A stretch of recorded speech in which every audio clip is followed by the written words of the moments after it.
마가복음 말씀 서로 화목하라. 마가복음 말씀 서로 화목하라라는 제목을 가지고 하나님의 말씀 증거하도록 하겠습니다. 앞서 주님께서는 두 번의 순환 예고를 통해서 주의 제자들이 그러니까 주님 가시는 그 종으로서의 메시아의 의미를 깨닫고 그들이 생각했었던 그 다윗과 같은 그런 메시아가 아니라 전쟁을 통해 승리하는 그런 메시아가 아니라 영광만을 추구하는 이 땅 안에서의 승리만을 추구하는 그런 메시아가 아니라 섬기는 희생과 섬김으로 나아가는 그런 어떤 종으로서의 메시아의 의미를 그들이 깨닫고 그들 역시 주님 가시는 그 고난의 길을 따를 것을 주님께서 원하셨거든요. 그렇게 원하셨지만 그런 안타깝게도 그들은 계속해서 여전히 깨닫지 못한 가운데 지난 시간 보았듯이 그들이 주님 앞에 보이는 그 모습은 누가 큰가? 자기들끼리 모임 안에서 그 제자 그룹 안에서 누가 큰지에 대한 어떤 서로 키재기하는 것이죠. 그런 어떤 논쟁들로 주님의 마음을 답답하게 하였었다. 이에 주님께서는 당신이 이제 예루살렘을 향하여 가는 여정 가운데에서 이제 당신의 죽음이 가까워오는 그런 상황 가운데 다시 한번 그들이 지향해야 될 예수 제자의 삶이 어떠한 것인지에 대해서 가르치고 계신 것이거든요. 그것이 바로 오늘 우리가 살필 본문의 내용인 것이죠. 이는 갈릴리에서의 마지막 가르침이자 이 가르침 이후 주님께서는 예비된 그 예루살렘 땅에서 그 예루살렘 성에서 예비된 그 십자가의 길을 그 고난의 길을 걸어가신다. 오늘 본문은 요한의 한 보고로부터 시작되어지고 있어요. 우리 38절 말씀인데요. 다 같이 읽겠습니다. 시작. 요한이 예수께 여짜오되 선생님 우리를 따르지 않는 어떤 자가 주의 이름으로 귀신을 내쫓는 것을 우리가 보고 우리를 따르지 아니함으로 금하였나이다. 아멘. 제자 요한의 보고가 무엇이죠? 우리를 따르지 않는 어떤 자가 예수의 이름으로 축기를 해가지고 이제 그것을 요한을 위시한 다른 제자들이 함께 이제 금하였다라는 그런 내용을 이야기하고 있는 거죠. 그러니까 다시 말해서 제자들, 그러니까 제자 공동체 밖에서 예수의 이름으로 귀신을 쫓는 그런 자들이 나타났고 이에 제자들은 너희가 예수의 제자도 아닌데 무슨 권리로 너희가 그런 그런 권세를 행하느냐 하면서 비관용적인 태도로 그들을 대한 것이죠. 그들의 축기를 허락하지 않고 금하였다. 여기서 이제 축기를 막는 제자들의 동기에 대해서 우리가 좀 주목할 필요가 있거든요. 38절은 두 번 반복해서 그들이 우리를 따르지 않았기 때문이라고, 그 제자들이 우리를 따르지 않았기 때문이라고 제자들이 축기를 금했다라고, 그러니까 그들이 우리를 따르지 않았기 때문이라고 제자들이 이제 그렇게 축기를 금했다라고 이야기하는 것이죠. 여기서 우리는 제자 그룹을 이야기하는 거예요. 예수를 포함함이 아닌 제자들의 그 그룹을 이야기하는 것이고, 그러니까 제자들이 생각하기에 그 축기의 권세는 제자 그룹에게만 주어진 어떤 일종의 특권 같은 것으로 그들이 여겼었던 것 같아요. 그런데 그러한 권세가 자신들이 아닌 외부에서 이제 발생되니 그들이 보기에 좀 뭔가 그것이 탐탁치 않고, 또 더군다나 이제 주님 3명의 제자들과 변화산에 올라가셨을 때 9명의 제자들이 남게 되잖아요. 그 9명의 제자들, 주님 부재하심을 경험하고 있는 그 9명의 제자들이 이제 축기를 실패하지 않습니까? 그러니까 가뜩이나 그런 실패로 말미암아서 제자 그룹의 위상이 많이 꺾여진 가운데 그 제자들조차 실패했었던 그 축기의 권세가 외부로부터 발생하게 되어지니 어떠한 위기감을 그들이 느끼고 그것을 이제 금한 것이 아닌가. 즉 그들의 동기가 예수와 예수 공동체를 위함이 아닌 자신들의 어떤 특권과 기득권을 지키는 것에 있었다라는 것이죠. 38절에서 우리가 더 주목할 것은 뭐냐면 주의 이름이에요. 주의 이름. 그러니까 외부인인 그들이 누구의 이름으로 그런 권세를 행하였는가 하니 바로 주의 이름으로 행하였었다. 그러니까 주의 이름으로 그것을 행하였다는 것은 그들이 비록 외부인들이지만 그들 가운데 주를 따르는 중심이 있었다는 것이죠. 사도행전 19장에서도 동일하게 예수의 이름과 바울의 이름으로 귀신을 쫓는 자들이 나타나거든요. 바울이 선교 여행 중에 그들을 맞닥뜨리게 되는데 바로 스기야의 7 아들들이 이제 그들인 것인데 그들은 바울의 사역을 보고 바울이 축기하는 그런 사역들을 보고 시험 삼아 자신들도 그 일을 해보는 것이죠. 근데 그 축기당한 악기가 대답하기를 내가 예수도 알고 바울도 알거니와 너희는 누구냐라고 이렇게 반문하면서 도리어 이제 그들을 공격하는 축기를 실행했던 그들을 공격하여서 그들이 혼비백산에서 도망가는 그런 내용이 성경에 기록되어져 있는데요. 그들이 중심 없이 단지 흉내만 낸 자들이었기 때문에 그들은 축기 사역에 실패할 수밖에 없었던 거죠. 그런데 오늘 본문의 이 외부인들은 성공했잖아요. 그죠? 그 축기 사역에 성공한 것이잖아요. 그러니까 이를 통해서 그들이 예수 믿는 믿음이 분명 있었고 중심으로 예수를 따르던 자들이었음을 우리가 확인해 볼 수 있는 것이죠. 그뿐만 아니라 주님께서도 이어지는 구절들을 통해서 볼 텐데 주님께서도 그들을 부정적으로 여기지 않으시고 그러니까 주님의 인정을 받은 거죠. 그러니까 부정적으로 여기지 않으시고 그러니까 비관용의 태도로 대했던 제자들과 다르게 관용으로 그들을 이제 대해야 된다라고 그렇게 말씀하신 것을 볼 때 그들은 분명 주를 따르는 중심이 살아있는 자들이었다라고 추측해 볼 수 있는 것이죠. 그러니까 제자들의 초점은 우리를 따름인가 그렇지 않은가에 있잖아요 지금. 근데 거기에 있어야 될 것이 아니라 사실 그들이 있어야 될 초점은 그들이 예수를 따름인가 그렇지 아닌가에 있어야 하는 것이거든요. 그들이 좀 외부인 사람이라 할지라도 우리들의 말 좀 잘 안 들으면 어때? 제자들의 어떤 그런 그룹의 어떤 지시와 이런 어떤 그런 것들을 좀 안 따르면 어때요? 그러니까 그들이 누구보다 예수를 따르고 그 중심 예수께 있다라고 한다면 또 그들을 통해서 귀신들이 쫓겨나고 하나님의 나라가 세워진다라고 한다면 굳이 그들을 배척하고 비관용적 태도로 대할 이유가 없다라는 것이죠. 그러니까 동일한 도전을 우리 공동체에 이야기하고 싶어요. 교회 공동체 안에서 이제 새로운 신자들이 때때로 들어오게 되어질 때 보통 이제 한국 조국교회 안에서 조국교회가 세워진 지 오래되었기 때문에 보통은 이제 진짜 새로운 새신자라기보단 헌신자들이 새신자로 들어올 때가 참 많이 있죠. 그러니까 어느 정도 신앙생활 하셨던 분들이 교회 공동체 안에 새롭게 뭐 이사를 한다든지 어떤 뭐 교회로 옮긴 어떤 나름의 개인적 사정에 인해서 아무튼 그렇게 들어오는 경우들이 참 많이 있다라는 것이죠. 아무튼 그들이 아직 우리 교회에 제대로 정착하지 못한 가운데 각자가 해왔던 어떤 신앙의 어떤 방법들이나 섬김의 문화가 각각 달라서 뭔가 기존에 있던 성도들과의 어떤 마찰과 갈등이 자연스럽게 생겨질 수 있는 것이거든요. 그러할 때 서로 맞춰가야겠죠. 서로 맞춰가야겠지만 온전한 한 공동체가 되도록 이제 맞춰가야겠죠. 그러나 그 맞춰가는 시간 안에서 공동체의 앞선 자들, 그러니까 공동체에 먼저 자리 잡고 있던 자들이 관용의 태도가 있어야 된다고 저는 그렇게 생각합니다. 그러니까 내가 해왔던 방식이 한동안 조금 부정당하면 어때요? 그렇잖아요. 내가 주를 위하고 있고 또 저 사람도 주를 위하고 있다라고 한다면 교회는 그걸로 되는 거예요. 그리고 시간을 들여서 서로 용납한 가운데 맞춰 또 그들을 통해서 내가 잘 알지 못했던 신앙의 어떤 다른 면 어떤 것들을 내가 또 깨달을 수 있는 것이고 배울 수 있는 것이고 그런 것 아니겠어요? 그러니까 좀 화목해져야 된다. 서로 섬기며 화목하는 그런 모습으로 나아가야 된다. 자꾸 뭔가 배척하면서 긴장된 눈으로 저 사람이 우리 교회 받아들일 사람인가 아닌가에 대해서 막 이렇게 머리로 재면서 그런 것은 주님 원하시는 공동체의 모습이 아니라는 것이죠. 요즘 갈수록 한국 사회가 정치적인 갈등이 굉장히 심화되어진 것 같아요. SNS 어떤 사람들이 자기가 이제 교회를 찾는다. 어떤 교회를 찾느냐? 우파 교회를 찾는다라고 말하는 사람이 보았고 또 어떤 사람들은 좌파 교회를 찾는다라고 말하는 글들을 신기해. 그냥 굳이 교회에 와서 왜 정치적 그런 걸 찾는지는 잘 모르겠는데 뭐 그런 글들을 많이 보았어요. 그러니까 자신의 어떤 정치적 취향에 맞는 교회를 찾고 그렇지 않은 교회는 내가 거부하겠다라는 뭐 그러한 이야기겠죠. 그런데 저는 그것부터 잘못됐다. 예수께서는 친히 당신의 제자들 가운데 가장 극우였던 열심당 셀로신인 시몬을 세우셨고 또 가장 극좌에 있었던 세리 마태를 제자로 삼으시지 않습니까? 그러니까 정치적인 이데올로기 위에 그러니까 정치적인 이데올로기 위에 복음이 있음을 친히 보이시고 또 그들을 화목케 하셨죠. 복음 안에서 그들을 화목케 하시고 후에 그들이 예수 복음 들고 세계에 나가잖아요. 세계 선교에 나가잖아요. 그렇다면 예수 따르는 제자라면 적어도 정치적 어떤 좌우의 어떤 것을 교회에 들이밀면서 상대를 배척하는 이야기는 하지 말아야 되는 거죠. 그렇죠. 그건 예수의 가르침이 아닌 것이거든요. 그런 말들은 결국 시대적인 이데올로기가 예수의 가르침보다 복음보다 위에 있다라는 그런 교만스러운 말인 것이잖아요. 그러니까 교회는 그러한 말들을 거부해야 된다. 그리고 교회에 속한 성도들은 참 성도라면 그러한 말들 하지 말아야 되는 것이죠.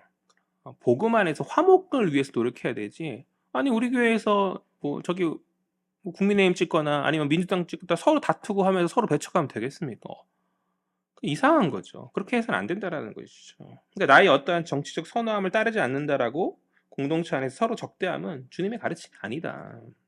그러니까 우리가 집중해야 될 것은 뭐냐면 상대가 나를 따르냐 그렇지 않느냐에 있는 것이 아니라 그 사람이 주의 이름으로 주를 중심에 모시고 따르는 자인지 그렇지 않은 자인지가 중요한 거죠.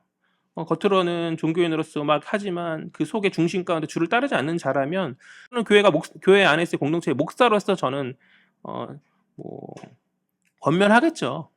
권면 위선적인 태도를 버려라. 설교의 말씀이라든지 개인적 묵상, 개인적 어떤 면담이라든지 또 성도들께서는 그런 분들 앞에서 서로 이렇게 기도해 줘야겠죠.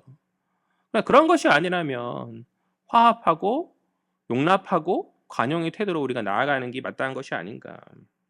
예수의 이름 안에서 한 공동체인 우리가 서로 용납하지 않을 일이 무엇이기에 있겠냐는 것이죠. 범죄를 저지르지 않는 이상, 어떤 심각한 문제를 저지르지 않는 이상은 교회를 공격하고 교회를 갈라지게 하고 막 그렇지 않는 이상은 우리가 용납하지 못할 이유가 없다라는 것이죠. 그런데 오늘날 조국 교회 성도들조차 서로 용납하고 포용하는 그런 관용의 정신을 많이, 그러니까 이 관용의 정신이 주님의 뜻이잖아요. 이 주님의 그 중심, 주님의 뜻을 많이 잃어버리고 있는 것은 아닌가. 우리 39절 40절 말씀 보죠. 다 같이 읽겠습니다. 시작. 예수께서 이르시되 금하지 말라. 내 이름을 의탁하여 능한 일을 행하고 즉시로 나를 비방할 자가 없느니라. 우리를 반대하지 않는 자는 우리를 위하는 자니라. 아멘. 다시 본문으로 돌아오세요. 외부인들의 그 축기 사역을 막았다라는 그 요한의 금지 보고에 주님은 그것을 금하지 말 것을 말씀하시면서 두 가지 이유를 드시는 거죠. 첫 번째, 주의 이름으로 행하는 자들이 적어도 주님을 비방하고 대적하는 자들은 아닐 것이라는 거죠. 그렇지 않겠습니까? 당대의 주의 사역을 배척하고 회방하는 자들이 얼마나 많았어요. 당대의 종교 지도자들이 계속해서 끊임없이 주님을 공격하고 비방하지 않았습니까? 귀신을 쫓는 주님의 엄청난 그 권세 앞에서 이건 하나님으로부터 온 것이 아니라 귀신들의 왕인 바알세불로 말미암는다고 하면서 주님을 모함하고 사람들이 주님께 따르는 그런 어떠한 분위기들을 계속해서 쫓으면서 방해하는 그런 모습들이 있었다는 것이죠. 그런데 그러한 모함의 소문이 분명 많이 있음에도 불구하고 그들이 오늘 본문 속에서 그 외부인들이 예수의 이름을 의지한다는 것은 이들이 그러한 소문에 휘둘리지 않는 나름의 올바른 영적 시야를 가진 자로 볼 수 있는 거죠. 아무도 보지 못하는 중에 희미하게나마 저분이 주님 우리가 기대하던 그분이구나라는 어떠한 그 영적인 눈으로 그걸 바라볼 줄 아는 그런 자들이었다.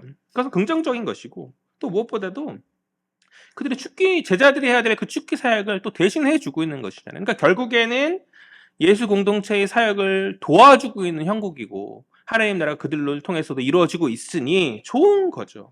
그러기에 주님은 그들에 대한 어떤 관용적 어떤 포용과 관용의 태도를 요구하신다. 두 번째로 주님 말씀하시기를 그들이 우리를 반대하지만 않는다면 다 우리를 위하는 자라고 그렇게 여기시면서 포용할 것을 말씀하시는 것이거든요. 그러니까 이는 좀 더 폭넓은 관용의 정신을 말씀하시는 거죠. 제자들보다 더 넓은 어떤 관용의 그 포용의 범위를 그렇게 이야기하여 주시는 것이죠. 그러니까 우리를 따르지 않는 자는 축기의 권세를 금해야 한다는 그런 제자들의 어떤 시각과는 다르게 그러니까 주님만 반대하지 않는다라고 한다면 괜찮다 그렇게 말씀하시는 것이죠. 왜요? 결국 그들 역시 복음 듣고 변해야 될 자들이니까. 결국 그러니까 대적하는 무리들보다는 주님께 좀 더 가까이 있는 자들 아니겠어요? 제자들보다는 좀 더 약간 외부에 있지만 그들 역시 주님께서 함께 포용함으로 말미암아 결국에는 제자들로 변화되어져야 될 그런 자들이니 복음 안에서 하나님 나라의 백성이 되어야 될 자들이니 금하지 말라 주님 그렇게 말씀하시는 거죠. 그러니까 우리끼리만 모여서 여기가 좋사오니 이렇게 머물러 있는 것은 예수의 뜻이 아니다. 복음은 확장되고 전파되어져야 하는 줄 믿습니다. 하나님 나라는 적극적으로 부르심 받은 사명자들에 의해서 회복되어져야 되는 나라이지 멈추고 고여 있으면 그것은 하나님 나라의 사명자로서의 마땅한 사명들을 온전히 감당하지 못하고 있는 모습들인 것이죠. 그러니까 만약에 이제 예수 믿는 모든 자들이 교회 공동체 밖에 있는 사람들을 다 배척하고 뭐 그런 무리들이 가끔씩 있잖아요. 기도원에만 산다든지 저기 산에만 고립돼서 나름의 자기들만의 공동체 생활을 이루면서 그렇게 산다라고 한다면 오늘날 이 땅까지 복음이 전파될 수 있었겠어요? 제자들이 변화산에서 보신 엄청난 그 능력을 바라보면서 그 산에다가 주님, 다 필요 없고 우리 여기서 살래요 하면서 제자들 무리 모여가지고 안 내려가겠다고 그렇게 살았으면 예수의 복음이 물론 하나님 뜻 안에서 다른 자들을 통해서 이루어졌겠지만 그 제자들의 어떤 통해서 이루어질 수 있었겠냐는 것이죠. 그렇지 않잖아요. 그러니까 우리가 가끔씩 이제 기도원에만 막 가고 막 이렇게 그렇게 하는 거는 전 별로 좋다고 생각하지 않거든요. 도시에 있어야 돼요. 도시에. 사람들이 많이 모이는 곳에 있어야 돼요. 우리 헤아림 교회의 이름이 두 도성이죠. 도시라는 뜻이거든요. 그러니까 하나님의 도성과 세상의 도성 사이에서 시대의 기준이 되는 교회가 되자라는 그런 이름으로 헤아림으로 이렇게 지었잖아요.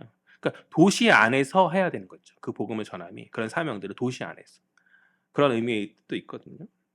그러니까 무언가 고립되어지고 우리끼리만 모여져 있는 그런 것이 아니라 사람이 많은 거리에 나가서 주의 복음을 전하는 것이 마땅한 신자의 사명이고 주님이 우리에게 원하시는 뜻이다. 배타적이고 어떤 그런 모습으로 상대방을 거부하고 나가는 것이 아니라 사랑 없는 거리에서 사랑을 전하면서 그들을 포용하고 함께 제자로 세워져 가는 것. 그것이 우리를 부르는 사명인 줄 믿고 그렇게 나아가는 저와 여러분 되었으면 좋겠어요. 계속된 주의 가르침 가운데 이어지는 41절은 이제 주제의 변환이 이어지고 있어요. 41절 보죠. 다 같이 읽겠습니다. 시작. 누구든지 너희가 그리스도에게 속한 자라 하여 물 한 그릇이라도 주면 내가 진실로 너희에게 이르노니 그가 결코 상을 잃지 아니리라. 아멘. 어떤 선교 현장이나 사역의 현장 가운데서 교회 공동체 일원이 아님에도 불구하고 신앙인이 아님에도 불구하고 믿는 저희들에게 어떤 호의를 베풀면서 도움을 주는 자들이 가끔씩 있어요. 주님 그러한 자들에게 뭐가 있다? 예비된 상이 있음을 말씀하여 주는 거죠. 저희 개척 초창기에 지금은 이제 물건들이 어느 정도 차 있는 상태인데 사실 아무것도 없었거든요. 허황했었고 특히 저기 창가 이렇게 기역자로 된 창가가 저희는 있잖아요. 아주 채광이 좋죠. 그래가지고 햇빛이 너무 세요. 아주 좋은데 이 창가가 뭔가 좀 허전함이 좀 있었어요. 그래서 아내가 저기 이제 카페 테이블 같은 책상, 높은 책상을 이렇게 쭉 세웠으면 좋겠다라는 그런 말을 했었는데 단가를 알아보니까 또 개척 초창기 또 무슨 돈이 있어요. 아무 그런 거 뭐 지금도 마찬가지지만 안타깝게 그래서 이제 생각보다 가격들이 많이 여기저기 알아봤는데 비싸가지고 엄두도 못 내고 있는 그런 상황이었었고 아내는 이제 기도만 하든 아내가 많이 기도했더라고요. 기도만 하는 그런 상황이었었는데 어느 날은 교회 창고에 있는 물건들을 좀 정리하기 위해서 수납장을 주문했거든요. 저기 있는 안에 있는 하얀색 수납장 아시죠? 그 하얀색 수납장을 주문했는데 그분이 설치하러 오셨는데 제가 물어봤어요. 비싼 고급스러운 건 설치 못하니까 그렇게 수납장 같은 재질 하얀 그거라도 이렇게 나무라도 이렇게 대가지고 뭔가 이렇게 공간을 만들면 좋을 것 같아서 한번 여쭤봤었거든요. 혹시 가능하시냐? 그런 거 혹시 아시는 분이 있냐? 그분이 한다는 건 사실 생각 못했고 그렇게라도 나무라도 짜달라는 생각으로 한번 물어봤었는데 그분께서 굉장히 열정적으로 제 말에 화답해 주셔가지고 저기 사이즈랑 이런 것까지 다 실측해가지고 다 제작을 해주셨어요. 그리고 철제 프레임은 그분 나무만 취급하셔가지고 철제 프레임은 하시는 분이 아니신데 자기 아는 거래처까지 그 자리에서 바로 통화하시죠. 뭐 나 이거 뭐 하는데 몇 센치 하면서 사이즈까지 얘기하면서 될 거예요, 돼요 하면서 요 테이블뿐만 아니라 우리가 맨날 식사하고 있는 저 뒤에 있는 큰 테이블까지 싹 다 거의 원가 수준으로 해주셨거든요. 저거 살려고 해서 꽤 비싼 거였는데 한 5만 원, 6만 원 정도밖에 안 했었던 것 같아요. 저 테이블 자체가. 엄청 큰 테이블이잖아요. 그리고 나머지도 큰 돈이 아니셨어요. 근데 오셔가지고 또 이게 또 원래 맞춰서 기성품이 아니라 사이즈를 실측해야 돼서 오셔가지고 2번 오셔가지고 아니 그분에게 뭔가 특별하게 그런 것도 아니었는데 그분이 신앙이 있는 분도 아니었고 교회를 다니시는 분 어디 뭐 장로님이거나 아니면 어디 뭐 교회를 출석하는 분이라서 개척교회 도움준다는 마음으로 해주셨으면 좀 이해도 가는 면이 있는데 전혀 그런 분이 아니었는데 저희가 뭐 하드리기는 그래서 식사 대접만 했거든요. 설치하셨을 때 잠깐 이야기를 나눴는데 당신이 이제 처음에 회사를 이제 세우면서 했었던 그런 기억이 나셨더래요. 그래서 이제 젊은 목사가 이제 뭔가 시작하려고 하는 거 보니까 세상 사람이죠, 그분은. 목사가 어떤 것들도 잘 모르시고. 그러니까 이제 돕고 싶어서 돕고 뭐 복 많이 받았으면 좋겠다 뭐 그런 얘기 하시면서 그렇게 말씀하시더라고요. 감사한 일인 거죠. 그러니까 굳이 그렇게 하시지 않으셨어도 그냥 듣고 그러면 저거 이렇게 하고 자기들 하는 것만 하고 뭐 나머지는 알아서 하고 이렇게 당신이 받을 것만 받고 이렇게 했어도 됐는데 그렇게 돌아와 주시는 그런 모습에 감사했고 또 아내의 기도가 응답이 되었구나라는 그런 생각을 했었는데요. 그러니까 믿지 않으셨음에도 불구하고 교회를 섬겨주신 그분의 그 인생에 저는 주님 예비된 복이 있을 줄 믿습니다. 가장 큰 복은 이제 그분이 끝내 예수 믿고 이제 회심하는 것이겠지만 그런 은혜가 있을 줄 믿고 기도해야겠다라고 생각하고 있거든요. 오늘 41절에 주님 말씀하시잖아요. 그러니까 그리스도에게 속한 자, 즉 예수 공동체의 어떤 지체들에게 물 한 그릇이라도 베풀면 상이 있다. 그분 인생에 분명 상이 있을 것이라 저는 그렇게 믿거든요. 고대 근동의 환대 문화 속에서 사실 손님에게 물을 베푸는 거는 특별한 일은 아니에요. 그러니까 당연한 거예요. 당연한 거. 그들은 환대 문화가 있거든요. 뭐 요즘에도 좀 있지 않아요? 사우디나 어디 그런 데 가면 손님 대접을 아주 제대로 이렇게 빵빵하게 하지 않으면 그게 어떤 수치라고 여기는 그런 문화가 그들 안에 있는 것처럼 당시에도 그랬거든요. 그런데 그 특별하지 않은 그 당연한 그것을 행하는 작은 호의에도 불구하고 그러니까 주님의 사람을 섬기고 대접하면 예비된 큰 상급이 있다. 주님 그렇게 말씀하시는 것이죠. 그러니까 대단한 일이 아니라 할지라도 주님의 이름으로 나아가는 그런 지체들에게 도움과 어떤 호의를 베푼다라면 주님 그것을 잊지 않으신다. 상을 베푸신다라고 주님 말씀하시는 것이거든요. 그러니까 이것은 예수 공동체 안에서 지체들 가운데에서도 동일하게 통용되는 말씀인 줄 믿습니다. 우리가 서로 지체들을 섬기며 베풀어 줄 때 내가 진실로 너에게 이르노니 결코 상을 잃지 않을 것이다 라는 이 주님의 말씀이 우리 가운데 임하여지는 것이죠. 섬겨주세요. 섬겨주세요. 베풀고 나누면서 베풀고 나누면 주님 복 주신다잖아. 그러니까 함께 복 받는 자들이 되잖아. 서로 돕고 섬기면 함께 복 받는 자들을 그러니까 서로 돕고 섬기면 남이 나를 도와서 좋고 나도 남을 도와서 좋고 또 주님이 우리에게 복 주시니까 좋고 그렇게 많은 복 받는 우리 헤아린 공동체 되었으면 좋겠습니다. 서로 섬겨주면서 화목할 수 있는 우리 공동체 되어야 된다.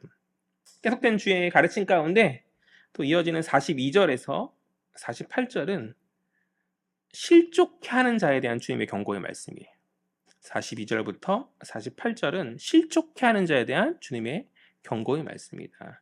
먼저 42절만 살펴볼 텐데요. 42절은 다른 이가 아닌 타인을 실족해 하는, 그러니까 타인을 실족해 하는 자에 대한 경고의 말씀 하시거든요. 42절 읽어보죠. 다 같이 읽겠습니다. 시작. 또 누구든지 나를 믿는 이 작은 자들 중 하나라도 실족하게 하면 차라리 연자 맷돌이 그 목에 매여 바다에 던져지는 것이 나으리라. 아멘. 42절에서 주님 말씀하시죠. 그러니까 예수 공동체 안에서 이제 주님을 믿는 작은 자라는 게 뭐예요? 연약한 신앙을 가진 자, 뭐 교회 얼마 오지 않은 사람이라든지 아직 교회 공동체의 문화를 잘 모른다든지 뭐 그런 자들은 신앙의 어떤 그런 것들이 잘 모르는 자들이 그런 자들 아니겠어요? 근데 그런 자들을 실족하게 하면 무서운 말씀하시죠. 차라리 연자맷돌을 목에 메고 바다에서 죽어버려라. 죽는 것이 낫다. 그런 말씀을 하시는 거잖아요. 굉장히 주님의 성정과 우리가 알고 있는 주님의 성정과는 어울리지 않는 그런 굉장히 무서운 그런 말씀을 하시는 거잖아요. 그러니까 이것을 문자 그대로 받아들이면 안 되죠. 이것은 과장법으로 이해해야 돼요. 주님은 당신의 가르침 가운데 종종 과장법을 섞어서 말씀하셨거든요. 예를 들어서 낙타가 바늘귀에 들어가는 것이 부자가 천국 가는 것보다 쉽다라는 그 주의 말씀을 부자가 천국 가는 것이 그만큼 어렵다는 거지 못 간다는 말씀은 아닌 거잖아요. 그렇죠? 일종의 그만큼 어려우니 더욱더 어떻게 깨닫고 더욱더 겸손해진다 뭐 그런 이야기일 터인데 일종의 과장법으로 그런 것들을 주의 말씀을 이해해야 되는 것인데 이걸 문자적으로 이해하면 큰일 날 수 있는 거죠. 그렇지 않겠어요? 또 42절 이후부터 쭉 48절까지의 말씀이 찍어버려라 몸을 찍고 눈을 뽑고 막 이런 얘기인데 이걸 진짜 직접적으로 문자적으로 이해하면 그거는 큰일이 나는 잘못된 거죠. 아무튼 공동체 안에서 믿음이 연약한 자를 아주 강력하게 말씀하신 거. 절대로 시험에 빠뜨리거나 넘어뜨려서는 안 된다라는 어떤 엄중한 경고의 말씀으로 우리가 이해하면 되지 않겠는가. 연자맷돌이 뭔지 아세요? 연자 맷돌? 맷돌은 아시잖아요. 맷돌 우리가 조그만 돌 이렇게 하면 그래서 요 맷돌을 목에 메고 수영을 하면 저는 무조건 빠져 죽겠지만 그래도 어느 정도 이렇게 뭐 박태환 같은 뭐 어떤 수영을 잘하는 그런 사람들은 나올 수도 있지 않을까라는 생각이 조심스럽게 들면서도 그런데 여기서의 연자 맷돌 그 정도의 맷돌이 아니에요. 그러니까 소나 나귀들이 끌어 제 몸만한 돌덩이를 돌리는 거거든요. 소나 나귀들이 끌어서 대량으로 곡식을 빨을 때 사용하는 그런 한마디로 큰 맷돌이다라고 이해하면 되는데 저는 이거를 본 기억이 있어요. 눈으로 직접 본다는 건 아니고 TV에서 본 기억이 있는데 요즘에는 잘 많이 그렇게 안 하는 것 같아요. 예전에 저 어렸을 때만 하더라도 크리스마스 시즌이 되면 보통 이제 성경 영화 같은 것들을 많이 틀어주곤 했었거든요.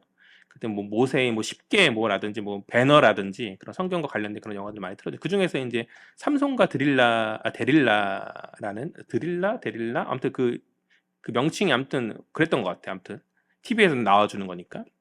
아무튼 그런 영화였었는데 거기서 이제 그 스토리 안에서 삼손이 블레셋인들에게 잡혀서 눈이 뽑히고 그 다음에 연자 맷돌을 돌리는 그런 장면이 있었어요. 큰 돌을 돌리는. 그래서 그게 연자 맷돌이 어떤 건지는 저의 머릿속에 기억이 있는데 뭐 아시는 그걸 보셨던 분들은 뭐 쉽게 떠올릴 수 있을 것이라 생각돼요. 어쨌든 그런 거다. 큰 맷돌이다라는 거죠. 그러니까 이것은 아까 말했던 것처럼 목에 메고 적당히 어떻게 수영해서 나올 수 있는 수준의 것이 아닌 거죠. 그러니까 반드시 죽을 수밖에 없는. 그러니까 연약한 자를 넘어뜨리면 차라리 그렇게 그것을 그러니까 그냥 죽으라는 말인 거죠. 목에 메고 떠진다는 얘기는 죽으라는 그런 이야기. 아주 무서운 말씀이시다. 이것을 이제 우리는 아주 엄중한 경고로 들어야 하지 않겠습니까?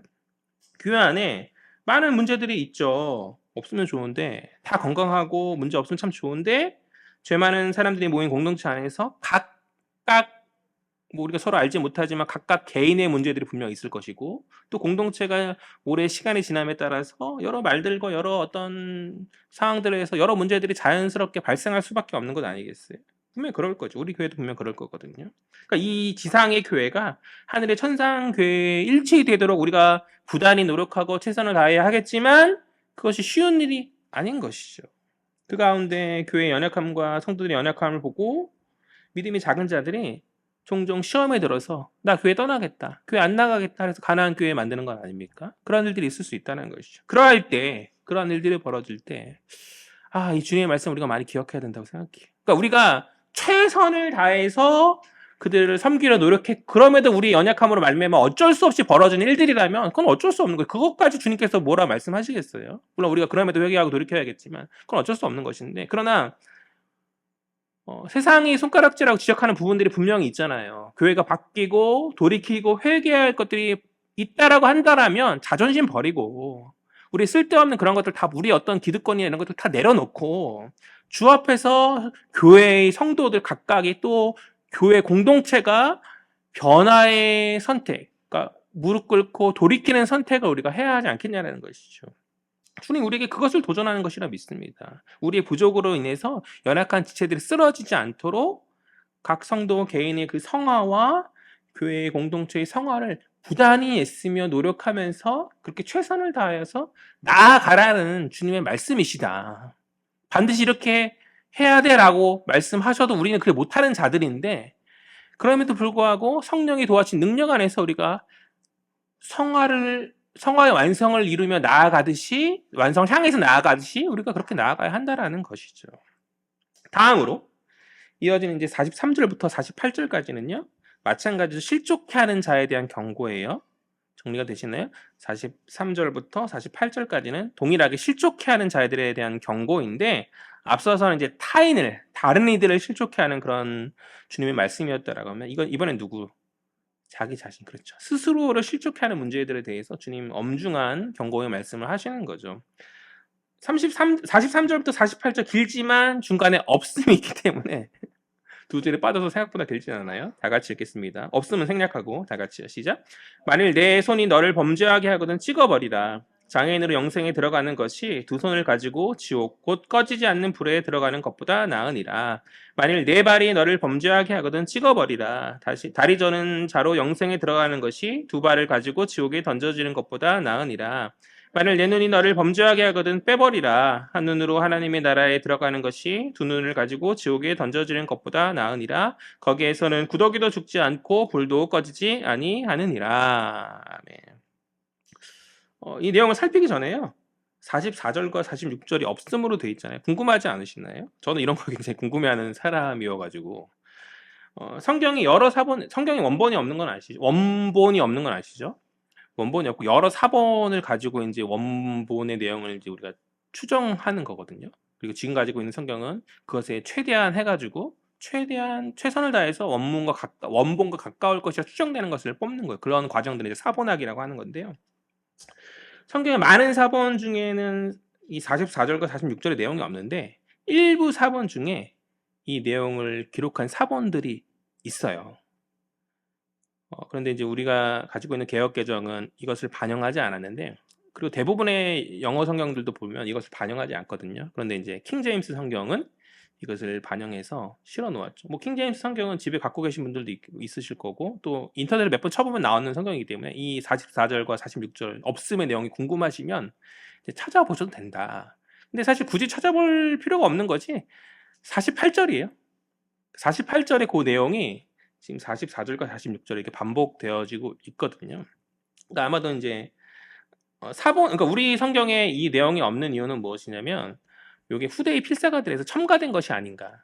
어떤 내용의 구분을 위해서 그러니까 43절, 45절, 47절 그 사이에 넣은 거잖아요. 그 어떤 내용의 구분을 위해 48절의 내용을 첨가한 것으로 그렇게 사본학적으로 그렇게 결론을 내렸기 때문에 우리가 가진 성경에는 굳이 넣고 있지 않은 거죠. 그러면 원래 원문으로 없는 것을 그렇게 생각하고 있으니 그러면 이제 45절을 44절을 땡겨 하나씩 한 절을 땡기면 되지 않냐.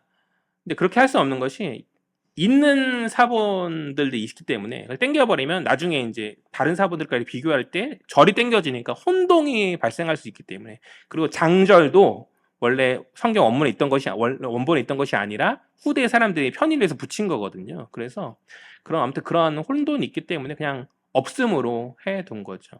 그러니까 가끔 이렇게 없음으로 되는 게 본문이 훼손돼서 없는 경우들도 있는데 여기 같은 경우는 이제 다른 사본이 있지만 그것이 원문은 아닐 거라는 생각하에 그러나 편의상 그냥 없음으로 취급했다. 그러니까 이제 43, 45, 47 그렇게 이어지는 걸로 그렇게 단순히 이해하면 될 것 같아요. 뭐 중요한 얘기는 아닌데 궁금하잖아요. 뭐 이런 성경 이런 게 있구나라는 정도로 이해하시면 될 것 같고요. 성경 외적인 건 내용이니까. 다시 이제 본문으로 돌아와서 주님 말씀하시죠.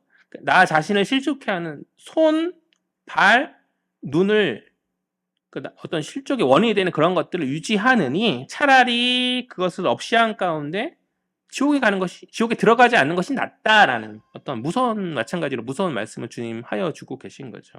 그러니까 오해하면 안 되는 것이 뭐냐면 우리가 가는 천국은 어떤 신체 훼손과 어떤 문제가 유지됨 가운데 들어가는 것이 아니죠. 우리가 교리적으로 고백하지 않습니까? 완전히 변화된 영화의 몸으로 그렇게 들어가는 것이기 때문에 지금 하신 주의 말씀을 문자 그대로 받아들이면 안 되고 마찬가지로 어떻게 이해해야 됩니까? 과장법으로. 굉장히 무서운 말씀인데 과장법으로 이해해야 한다는 것이죠. 이 주의 말씀 문자적으로 받아들여 손, 발, 눈 찍어버리면 안 된다는 거예요. 그건 큰일 나는 것이죠. 손과 발과 눈이 없는 것 지옥에 가는 것보다 낫다라는 지옥에 가는 것보다 낫다라는 주님의 이 말씀은 한마디로 실족하여 지옥에 떨어지는 것의 어떤 심각성을 말씀하시는 거 경고의 말씀이다. 어렵지 않으시죠? 그러니까 심각한 경고의 말씀이다 정도로 이해하면 될 것 같고요. 그러니까 그만큼 영생이 중요하니 천국에 가는 것이 중요하니 그것을 방해하는 요소들을 너희가 포기해라 라는 그런 말씀이신 거거든요. 그렇다면 신자들을 실족해 하는 손과 발과 눈은 무엇이 있겠는가? 어떤 누군가에는 돈일 수 있겠죠. 어떤 누군가에게는 어떤 명예, 높아짐일 수 있을 것이고 또 누군가에게는 게임일 수 있어요. 게임 하다가 뭐 몇십억씩 날리고 이런 사람들도 그 풍문을 통해서 보잖아요, 가끔씩. 또 누군가에게는 음행일 수 있는 것이고 또 무엇이겠어요? 각자의 가지고 있는 어떠한 그러한 나의 거룩을 실족해하는 많은 것들이 있지 않습니까? 그러니까 그러한 많은 것들이 주님과의 인격적인 관계를 방해함 가운데 신자의 거룩을 무너뜨리고 실족케 하니 그럼 우리는 어떻게 해야 돼요? 결단해야죠. 찍어버리고 뽑아버리라 라는 주의 말씀을 마음에 새기면서 엄중한 경고의 말씀으로 새기면서 결단해야 하지 않겠습니까? 그렇게 하셨으면 좋겠어요. 순종하셨으면 좋겠어요. 그러니까 탁월한 목사님들이 부러워요, 저는. 그냥 탁월한 목사님들이 이렇게 그 탁월하신 언변과 어떤 통찰력으로 성도들에게 이 말씀을 전할 때도 아마 그래 내가 돌이켜야지 막 이렇게 마음에 어떠한 은혜들을 불러일으키면서 그렇게 하시는 목사님들이 있거든요. 그런 목사님들의 말들을 듣다 보면 많이 배워야 되겠다는 생각도 들고 저도 많이 노력해야겠다는 그런 생각도 드는데 한편으로 드는 생각은 좀 듣는 자들이 그냥 있는 그대로의 말씀 그대로 그냥 좀 순종했으면 좋겠다라는 생각이 들 때가 있어요. 그러니까 그냥 말씀이 저는 이렇게 어렵게 생각하는 게 좀 이해가 안 되거든요. 그냥 말씀이 하지 말라고 하면 안 하는 거죠. 물론 그러니까 안 하는 결단하고 안 하는 거죠. 근데 그 가운데서 넘어지고 실패한 거 어쩔 수 없지만 다시 하면 그러니까 하지 말라면 안 하는 걸 계속 선택하는 거 아니겠어요? 우리 연약함이 있으면. 그러니까 안 하면 된다는 게 저희 생각이거든요. 그냥 말씀이 찍어버리고 뽑아버리는 그 결단을 요청하면 아멘하고 순종하면서 안 하는 거죠. 그러니까 신자의 거룩을 방해하는 많은 것들을 좀 포기하고 내려놓으라는 그 주님의 강력한 메시지 앞에서 무슨 다른 말을 더하고 뭐 미사역을 붙여가지고 막 설득하고 그래야 될 필요가 있나? 그냥 오늘 본문의 말씀이 명확하잖아요. 명징하잖아요. 하지 마라. 찍어버려라. 엄숙하게 엄중히 경고하고 계신 거잖아요. 그러면 순종하고 결단하고 안 하면 되는 것 아닙니까? 그러니까 결국 변화라는 것은 듣는 자의 순종의 결심이거든요.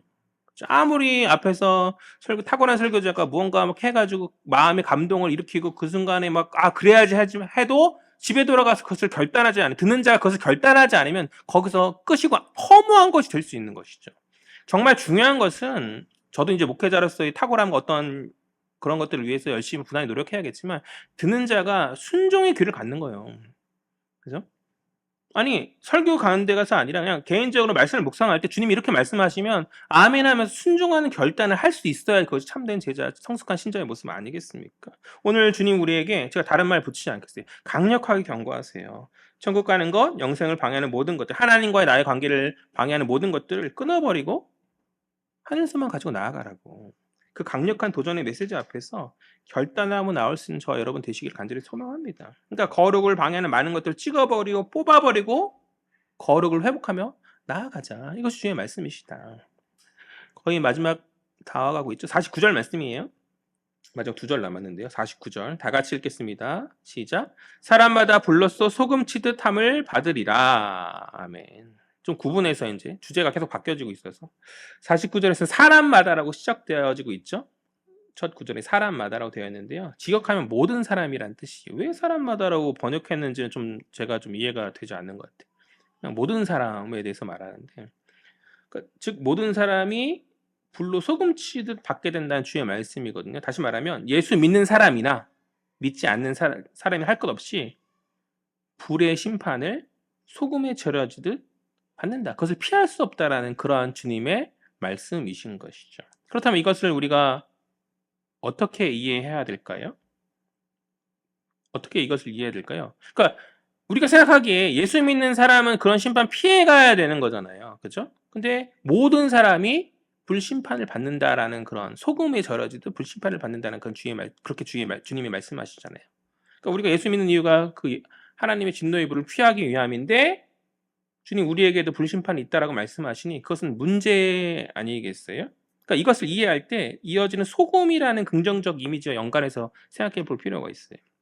레위기에서 소금은 모든 제사에 들어가는 어떤 한 부분으로서 정결과 헌신을 상징하는 요소가 있거든요. 그러니까 그 심판의 불이 어떤 불이 될지는 그의 삶의 방향에 달려 있는 것으로 우리가 이해하면 될 것 같아요. 그가 주님의 가르침을 따라서 소금으로서 예수 중심의 헌신된 삶을 살아가는 자라 한다면 그에게 있어서 그 불은 어떤 불이요? 자신을 연단하는 정결의 불이 되는 것이죠. 반면에 예수 없이 자신들의 옛 모습 그대로 살아가기를 포기하지 않는 그런 자라고 한다면 그 불은 어떤 불이겠습니까? 우리가 생각하는 심판의 불, 멸망의 불이 되어서 파국이 될 뿐인 거죠. 그러하니 정결과 심판의 이 두 불이란 정결의 불과 심판의 불이란 이 두 불의 갈림길에서 우리는 삶으로 선택해야 되는 것이죠. 믿는 자들은. 예수를 내 안에 중심으로 모신 가운데 주께 드려지는 헌신된 제물이 되어질지 아니면 주님과 상관없는 내 갈 길 세상 가운데 내 가고 싶은 거 갖고 싶은 거 얻고 싶은 거 이기적인 것들을 탐하면서 욕심으로 살아가는 그런 갈 길 가는 자들이 될지 우리는 선택해야 한다라는 그런 말씀이시거든요. 그러니까 바라기는 마지막 그날 그때에 주님 나는 너를 모른다라는 그런 외면의 말씀을 듣는 지체들이 아니라 주님 기뻐하시는 헌신된 삶을 가지고 주님 오시는 그날까지 나아감으로 말미암아서 잘했다 누구 집사, 잘했다 누구 성도, 착하고 충성된 종이었다라는 그런 칭찬의 말을 듣는 저 여러분 되었으면 좋겠어요. 우리 하나님교회 지체들이 모든 지체들이 마지막 그날 그때 주님으로부터 그런 칭찬의 말을 들었으면 좋겠다. 헌신된 소금으로서의 삶으로 말미암아서 드려진 제물로서의 삶으로 말미암아서 주님이 칭찬받는 자들이 되자. 마지막 50절이에요. 우리가 익히 잘 아는 구절이다라고 생각되어지는데요. 마지막 50절 다 같이 보겠습니다. 시작. 소금은 좋은 것이로되 만일 소금이 그 맛을 잃으면 무엇으로 이를 짜게 하리요? 너희 속에 소금을 두고 서로 화목하라 하시니라. 아멘. 먼저 소금의 짠맛은 음식의 풍미를 내는 중요한 요소이죠. 그런데 그 맛을 잃어버리면 그 음식은 어떻게 돼요? 맛이 없죠. 뭐 어떻게 하겠어요? 그 음식을 망치는 결과가 되어지지 않겠습니까? 신자가 비록 아주 적은 소수의 인원이지만 이 땅 가운데서 소금의 역할을 소금으로서 제 역할을 감당한다고 한다면 하나님 나라의 풍성함이 이 땅 가운데 온전히 임하게 되어질 줄 믿습니다. 우리는 그런 역할들을 감당해야 되죠. 우리는 세상에 어떠하다 할지라도 남을 세우고 섬기는 하나님 나라의 가치를 잃어버려서는 안 된다. 세상 이기적이고 막 그렇게 한다 할지라도 우리는 그래서 안 된다. 낮아지심으로 섬기신 예수의 가르침을 우리가 따르면서 잃어버려서는 안 된다라는 것이죠. 그러니까 우리가 조금 당하면 어떠냐, 조금 손해 보면 어때요? 뭐 호구라는 소리 들을 수 있는 거죠. 그럼 어떠냐는 것이죠. 그러니까 믿는 자들이 세상과 같이 이기적인 자기 중심성을 버리지 못하면, 자기 주장을 버리지 못하면 그것은 낮은 곳에서 섬기신 주님의 비하의 본을 잃어버리는 어리석음이다. 주님의 길을 좁은 길과 십자가의 길을 걸어가시는 그 주님의 길을 거부하는 어리석음인 모습인 것이죠. 50절 하반절을 보면요. 너희 속에 소금을 두라 라고 말씀하세요. 공동체 안에 소금을 두래. 이 말이 무슨 말이에요? 우리 안에 소금을 두라? 이 말이 무슨 말일까요? 그러니까 공동체에 소금을 두라는 것은 식탁 교제를 상징하는 거죠. 공동체에 속한 자들이 식탁 교제를 나누면서 친교하라는 그런 말씀이신 것이거든요. 가끔 이제 성도들 가운데서 교회에 소속되지 않은 채 예배만 드리고 가는, 교회가 이제 점점 대형 교회화 되면서 뭔가 성도들이 불편하고 이런 것들을 좀 싫어함 가운데서 예배만 드리고 가는 성도들이 많이 있죠. 자, 우리 교회는 워낙 작은 교회이기 때문에 혼자만 가기가 좀 애매해서 이제 식사까지 하고 가죠. 그렇지만 이제 큰 교회, 어느 정도 규모가 있는 교회들은 그냥 얽히기도 싫고 예배만 드리고 가겠다는 그런 마음가짐으로 신앙생활하는 성도들이 많이 있는데요. 그것은 성경적인 어떤 신앙인의 모습은 아니에요. 주님 소금을 두고 친교하라, 화목하라 그렇게 말씀하시잖아요. 그러니까 공동체 각자가 서로 친교하고 하나 되면서 그런 어떤 소금의 역할들을 감당한 가운데 서로 섬기면서 나아가는 그것이 주님의 뜻이다. 소금의 역할은 하나님 나라의 가치, 주님의 가르침인 것이죠. 남을 나보다 낮게 여기고가 아니라 더 낮게, 더 높게 여기고 낮은 곳에서 섬기고 서로를 세움 가운데 주님 기뻐하시는 그 화목함을 우리를 부르신 이 교회 공동체 안에 우리가 이루어야 하는 줄 믿습니다. 아멘. 서로 돕고 섬기며 세우는 우리 교회의 공동체 되자. 소금을 두고 화목하자. 뭐 시간 여유 있건 하면은 가끔 이제 교회에서만 말고 개인적으로도 만나서 친교하시고 식사 나누시고 그런 저희 교회 공동체 되었으면 좋겠다.